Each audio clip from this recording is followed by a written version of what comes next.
Le Seigneur soit avec vous. Et avec votre esprit. Évangile de Jésus-Christ selon Saint Jean. Gloire à toi, Seigneur. En ce temps-là, Jésus disait à Nicodème, « Il vous faut naître d'en haut. Le vent souffle où il veut. Tu entends sa voix, mais tu ne sais ni d'où il vient, ni où il va. Il en est ainsi pour qui est né du souffle de l'Esprit. » Nicodème reprit, « Comment cela peut-il se faire ?» Jésus lui répondit, « Tu es un maître qui enseigne Israël, et tu ne connais pas ces choses-là? Amen, amen, je te le dis. Nous parlons de ce que nous savons. Nous témoignons de ce que nous avons vu. Et vous ne recevez pas notre témoignage. Si vous ne croyez pas, lorsque je vous parle des choses de la terre, comment croirez-vous quand je vous parlerai des choses du ciel? Car nul n'est monté au ciel, sinon celui qui est descendu du ciel, le Fils de l'homme. De même que le serpent de bronze fut élevé par Moïse dans le désert, ainsi faut-il que le Fils de l'homme soit élevé, afin qu'en lui, tout homme qui croit ait la vie éternelle. Acclamons la parole de Dieu. Louange à toi, Seigneur Jésus. Que soient loués Jésus et Marie. Maintenant et à jamais. En ce mardi de la deuxième semaine de Pâques, nous lisons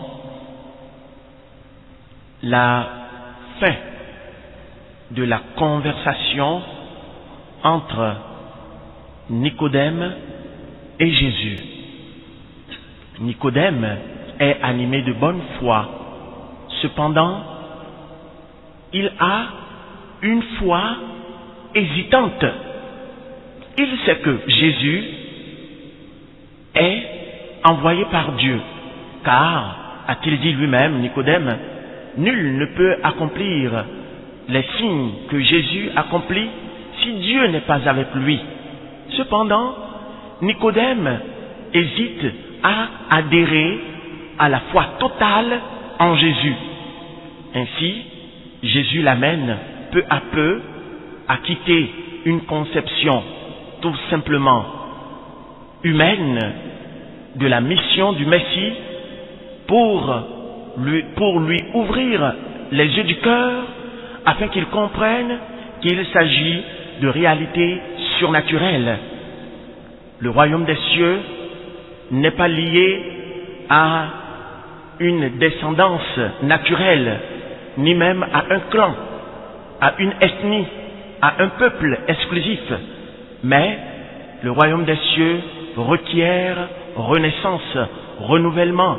Le royaume des cieux requiert l'acceptation du Messie Jésus-Christ que Dieu a envoyé et donc aussi son enseignement. Nicodème va finir par comprendre, il va adhérer à la foi en Jésus. Frères et sœurs, deuxième semaine de Pâques, semaine du ressuscité. Qu'en est-il de nous? Qu'en est-il de toi, chrétien, baptisé? Nous formons une seule et même famille. Tous ceux qui ont reçu cette naissance d'en haut et de l'esprit forment une seule et même famille. Ô famille, qu'es-tu donc devenu? Les chrétiens sont devenus les personnes les plus indifférentes de la planète. Allez chercher dans les autres religions comment ils s'entendent, comment ils se supportent, comment ils se sentent soudés. Au nom de quoi? Au nom de la profession de leur foi. Aussi abjecte ou absurde ou aussi peu théologale qu'elles puissent être au nom de leur foi, ils s'assemblent, ils se rassemblent, ils s'unissent, ils s'entendent et ensemble ils font la force. Car, dit-on, l'union fait la force. Observez, les membres des religions dites endogènes, chaque petite religion ou croyance selon les divinités qu'il ou elle adore. Et voyez comment ils s'arrangent pour s'entendre. Qu'en est-il des catholiques? Qu'en est-il des chrétiens? Nous formons une famille. Voyez un peu dans la première lecture. Il est dit dans la première lecture de ce jour, tiré du livre des Actes des Apôtres, le chapitre 4, les versets 32 à 37. La toute première phrase de cette péricope dit ceci: la multitude de ceux qui étaient devenus croyants avaient un seul cœur et une seule âme, et personne ne disait que ses biens lui appartenaient en propre, mais ils avaient tout en commun. Fin de citation. C'est le verset 32 de ce chapitre 4 du livre des Actes des Apôtres. La multitude de ceux qui étaient devenus croyants. Nous sommes devenus croyants depuis notre baptême. Qu'avons-nous en commun? Comment sommes-nous unis? Comment sommes-nous ensemble? Nous nous rassemblons dans les mêmes églises, parfois assis côte à côte sur les mêmes bancs. Nous recevons le même corps du Christ, mais nous sommes divisés. Nous ne nous aimons pas. Nous sommes indifférents les uns envers les autres. Nous ne nous regardons même pas dans les yeux. Et voici, après coronavirus, nous n'arrivons même plus à nous serrer la main. Mamma mia. On se regarde, on sort comme si nous étions étrangers les uns aux autres. Frères et sœurs, nos évêques ont constaté cela, que nos communautés se divisent de plus en plus à une telle vitesse qu'on pourrait se demander dans 30 ans, dans 50 ans, que seront nos communautés chrétiennes, nos paroisses, nos associations et même nos familles. Division par-ci, par-là. Nos évêques, pour ceux qui ne l'ont pas lu, ou pour ceux qui ne sont même pas informés, que nos évêques nous ont écrit par rapport au thème plus que jamais d'actualité, sur le thème de l'unité. Il s'agit de la lettre pastorale de tous les évêques du Bénin sur comment vivre l'unité en église famille de Dieu au Bénin. Ce n'est pas pour rien que le titre est mis ainsi: vivre l'unité en église famille de Dieu. Nos évêques nous rappellent que notre église est une famille et que nous y devons vivre l'unité, être ensemble.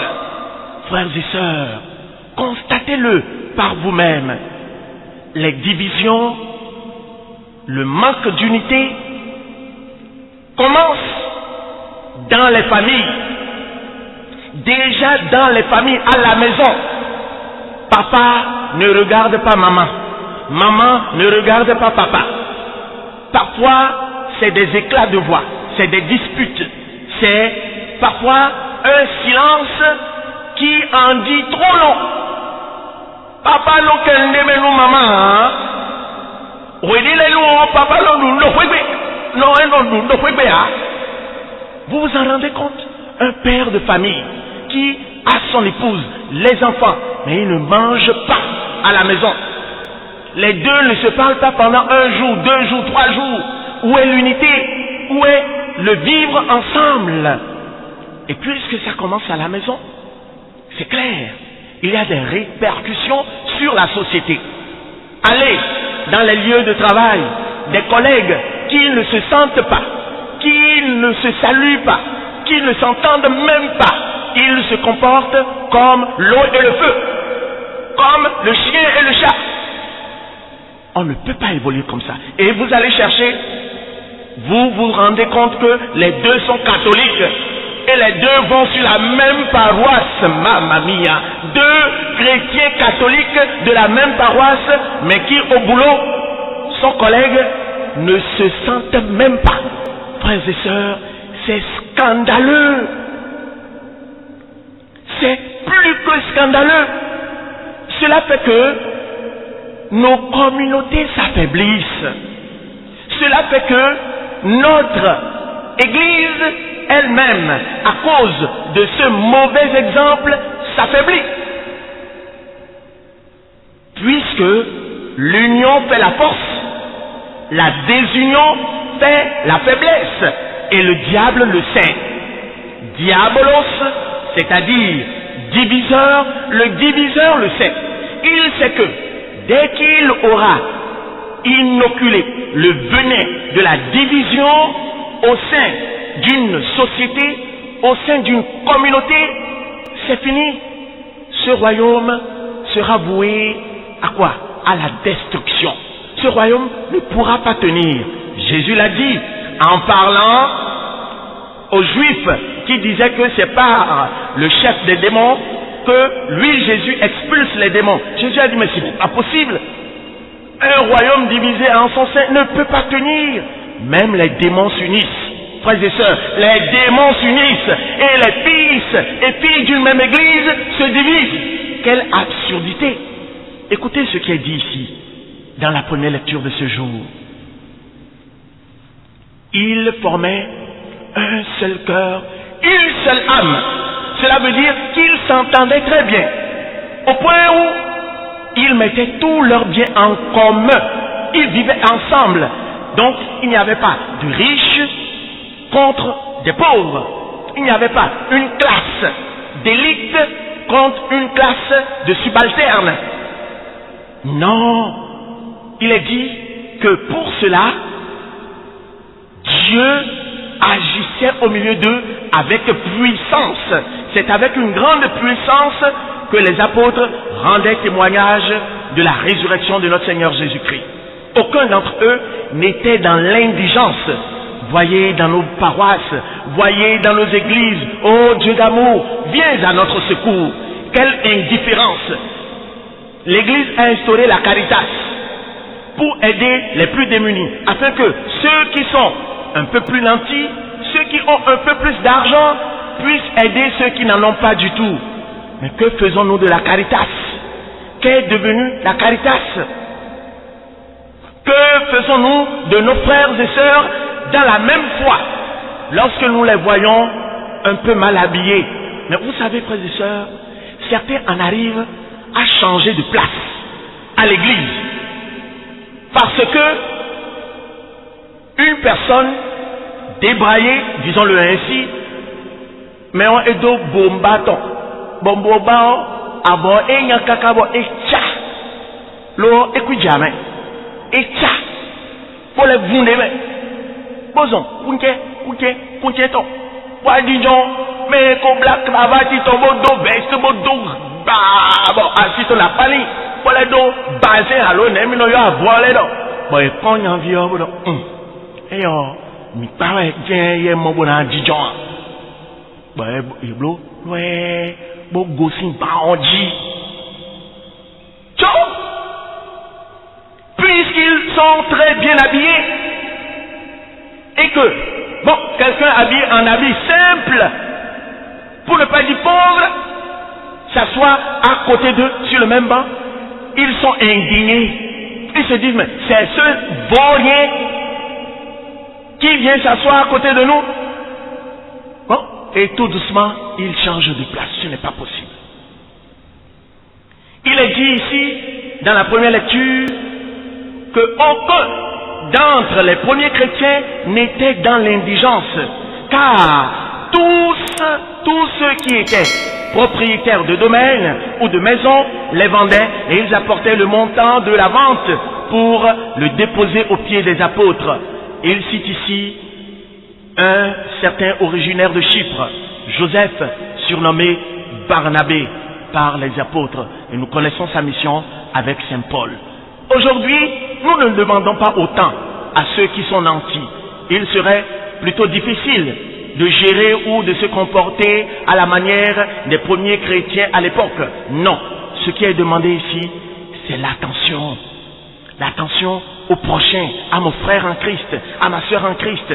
C'est de compatir. Lorsque sur ma paroisse, j'apprends qu'il y a un tel ou une telle qui a besoin d'aide, qui a besoin d'assistance, de ne pas rester indifférent. Nos évêques nous ont écrit. Lorsque vous prenez la lettre pastorale pour le temps de Carême 2023, au numéro 1.3, vous allez lire ceci à propos de l'urgence que nous avons à nous unir, à vraiment nous intégrer dans l'unité de l'Église famille de Dieu. Les sciences humaines ont démontré que lorsque l'homme n'est pas en adéquation avec les valeurs auxquelles il croit, il se produit en lui une division, mieux une scission interne, puisque souvent les chrétiens catholiques ne vivent pas en adéquation avec leur foi. Qu'est-ce qu'il se passe? Il y a une division d'abord dans le chrétien lui-même et ensuite autour de lui. Nos évêques ont mis un accent particulier sur les manquements à l'unité dans l'Église famille de Dieu.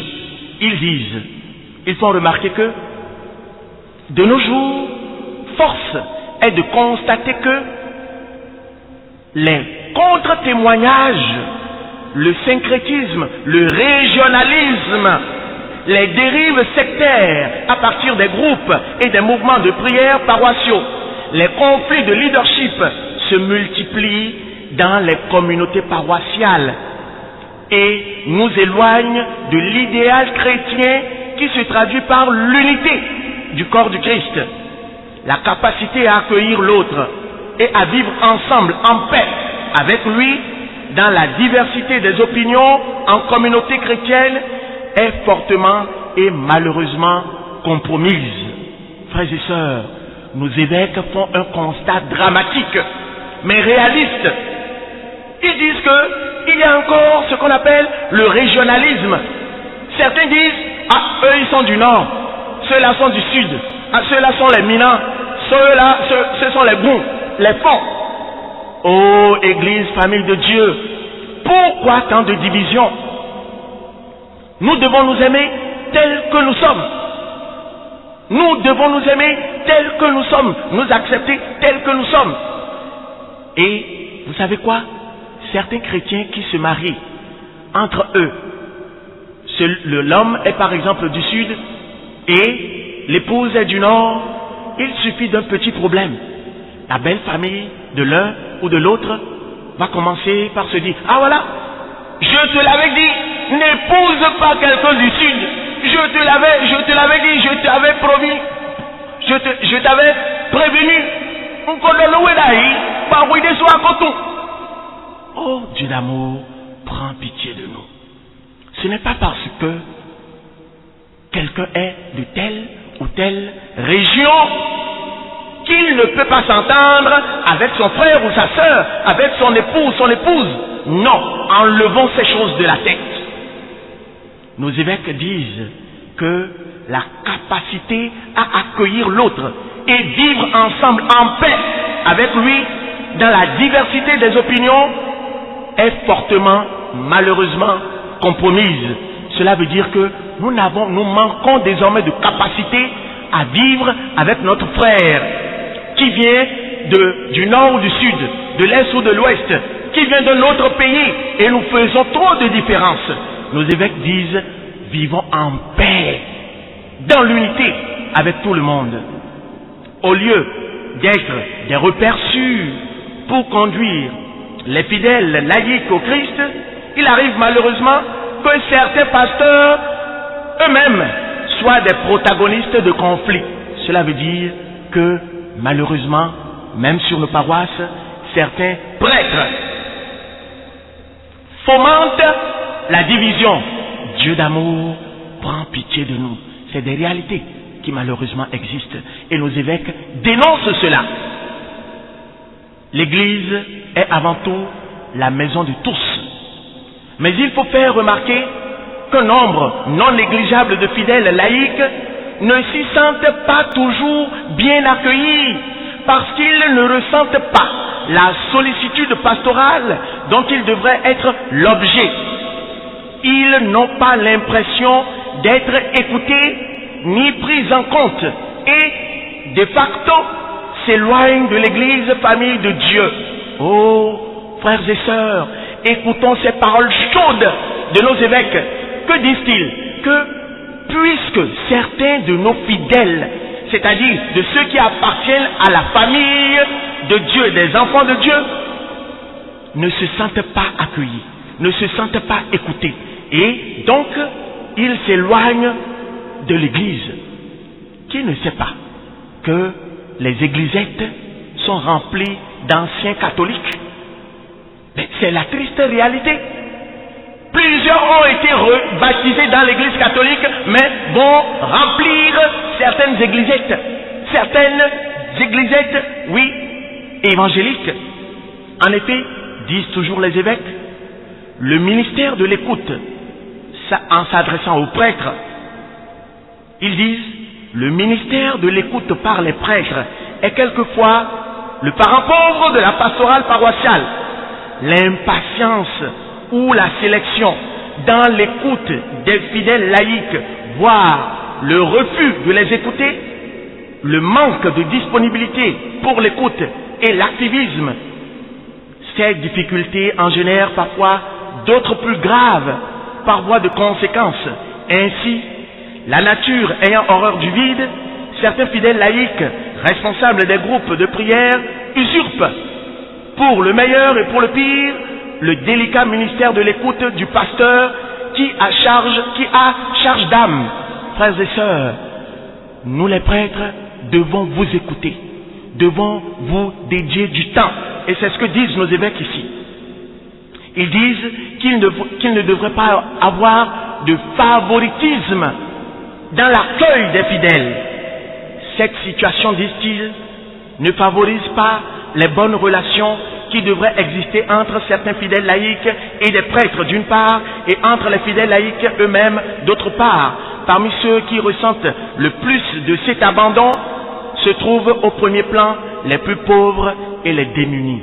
Cela veut dire que même ceux-là qui n'ont pas beaucoup d'argent, qui ne viennent pas sur nos paroisses avec de grosses voitures, nous les prêtres devons leur dédier du temps. Et puisque parfois il y a ce vide, ce sont certains responsables d'associations qui se transforment en directeurs ou directrices spirituelles. Mamma mia, non! Les tontons spirituels, les tantilles spirituelles vont se multiplier et font l'écoute. Et c'est eux qui se transforment en prêtres. Ou, que dis-je, en prêtresses? Non! Frères et sœurs, l'unité requiert l'accueil de l'autre, l'écoute de l'autre. C'est pourquoi nos évêques nous invitent à beaucoup travailler dans ce sens.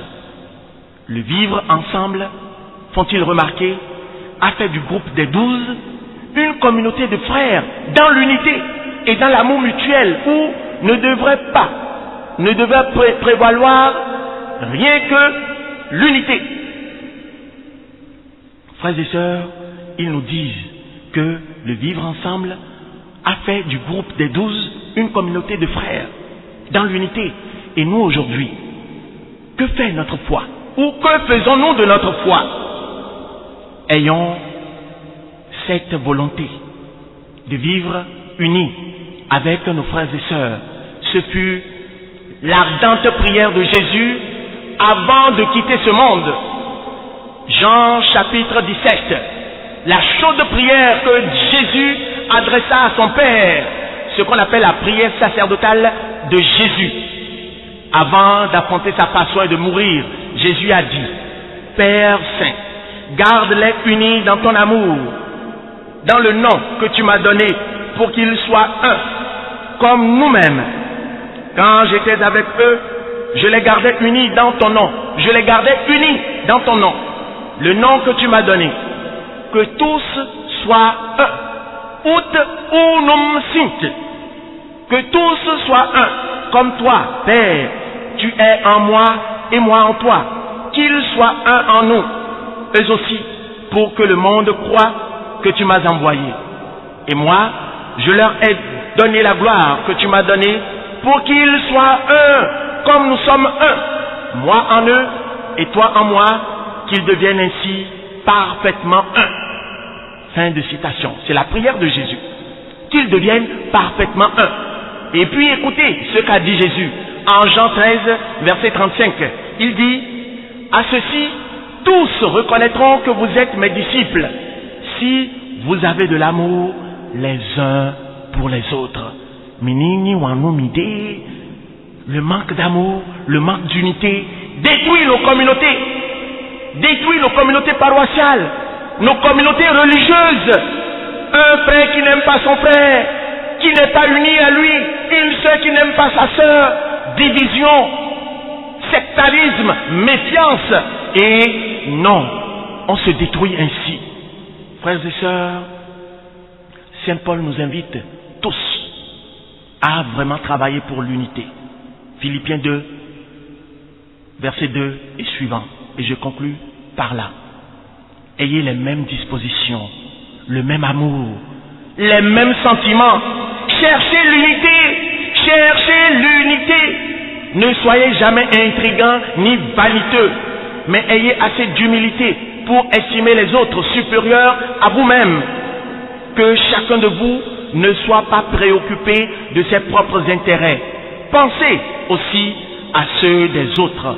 Fin de citation. Retenons, frères et sœurs, que l'orgueil, oui, l'orgueil est ce qui est le vice qui s'oppose le plus à la réalisation de l'unité, tandis que l'humilité ouvre les portes